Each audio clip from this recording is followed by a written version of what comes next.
भाई लोग इमेजिन करो तुम्हारे स्कूल में दो ग्रुप है, दोनों में कई महीनों से भयंकर लड़ाई चल रही है, राड़ा चल रहा है और वो लोग फुल ऑन फाइट करने में लगे। एक ग्रुप ने दूसरे ग्रुप की नस्ल खत्म कर देने की धमकी तक दे दी और तभी आपका सबसे झगड़ालू दोस्त आता है और बोलते हैं कि चिल करो गाइस, झगड़े में क्या रखा है, 2 वीक्स का ब्रेक ले लो।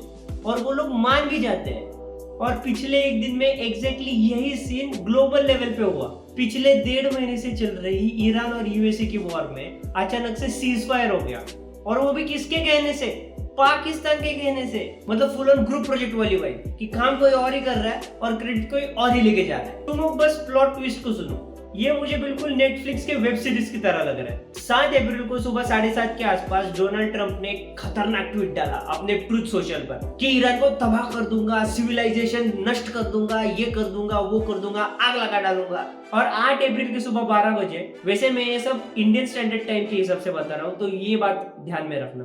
8 अप्रैल को सुबह 12 AM के आसपास शहबाज शरीफ ने ट्वीट किया, गाइस 2 हफ्ते का ब्रेक ले लो, मेरे पास खाना नहीं है। I am just kidding. Pakistan ने 2 हफ्ते की सीज फायर का प्रपोजल दिया। सेम डे सुबह 4 बजे ट्रंप ने ये एक्सेप्ट भी कर लिया। ट्रंप बोले, हाँ भाई बॉम्बिंग बंद, cease fire mode on, yes. And immediately Iran ने भी डाल दिया कि हाँ भाई चलो इस्लामाबाद में मिलते हैं। ये मतलब अभी फिलहाल बॉक्सिंग रिंग में पाकिस्तान रेफरी है और अभी ब्रेक चल रहा है। यूएसए अपने कोने में जाकर बैठा है और ईरान अपने कोने में जाके बैठा है। जब यूएस सीज फायर एक्सेप्ट कर रहा था तब ट्रंप का टोन थोड़ा माइल्ड लेवल का था। मेरे को तेरा प्रपोजल पसंद आ गया है, मेरा मिशन कंप्लीट हो गया है, अभी अपन चिल करेंगे। ऐसे मिशन कुछ कंप्लीट हुआ नहीं है, ये बस ट्रंप की बोलने की बात है। और अपना मीमर ईरान जो मीम्स पे ले जा रहा था, उसने भी काफी काम रिएक्शन दिया है। हाँ भाई मिलते हैं, बात करके रिजॉल्व करेंगे। मतलब दोनों ने बोला कि थोड़ा इस्लामाबाद में ओल्ड मॉम के साथ थोड़ा बैठते हैं, बातें करते हैं और फिर रिजॉल्व करते हैं। पाकिस्तान तो एकदम प्राउड मोड में है भाई, जैसे क्लास के मॉनिटर ने 2 शैतान बच्चों की फाइट ही रुका दी हो। सऊदी अरब ने भी पाकिस्तान की तारीफ की, हाँ भाई मेरा भाई है यार, और सीज फायर का स्वागत किया। इजराइल थोड़ा कॉशियस है, यूएस पे थोड़ा नाराज भी है, पर स्ट्रेट ऑफ हॉर्मुज खोलने के इरादे से इजराइल अभी चुप ही है। पर नेतन्याहू की सीज फायर एक्सेप्ट करने की डिसीजन से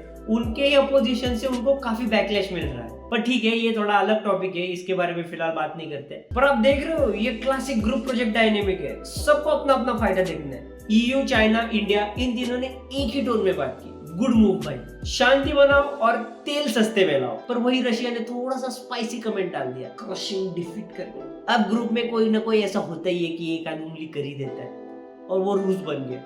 अगर आपने ट्विटर खोल के देखा होगा तो आपको पता चलेगा कि कोई ईरान को सपोर्ट कर रहा है, कोई इंडियंस को ज़ायनिस्ट बोल रहा है, पर ऑल एंड ऑल सबकी सांस में सांस आई है भाई, वॉर रुक गई भाई। बट एक महान कंट्री की टैगलाइन है, a day without humiliation is a day wasted. और मैं ऐसा क्यों बोल रहा हूँ कि पाकिस्तान के प्राइम मिनिस्टर ने एज यूजुअल ट्विटर पे अपनी बेइज्जती करवा ली। पाकिस्तान के पीएम ने जब पहली बार ये सीज फायर का ट्वीट डाला ना, ड्राफ्ट ये वर्ड लिखा हुआ था, लोग तो तुरंत शुरू हो गए कि भाई ये पक्का अमेरिका ने भेजा होगा, ये इसको तो इंग्लिश आती भी नहीं है। वहां पर इन्फ्लुएंसर्स लोग फुल ऑन एनालिसिस मोड में चले गए कि क्या हो गया, ये अमेरिका ने भेजा होगा, अमेरिका ने सीज फायर की होगी, शहबाज शरीफ तो एक पपेट है। वही दूसरी तरफ मीमर्स लोग इस पर मीम्स पेले जा रहे हैं, सबका पेट पल रहा है भाई, कंटेंट की फिलहाल कोई कमी नहीं है। पर रियल मुद्दा ये है कि ये सिर्फ 2 वीक्स का ब्रेक है, कोई परमानेंट सीज फायर नहीं है। मतलब वॉर की पॉसिबिलिटी तो अभी भी है, पर फिलहाल सबकी नजर पाकिस्तान की कैपिटल इस्लामाबाद पे है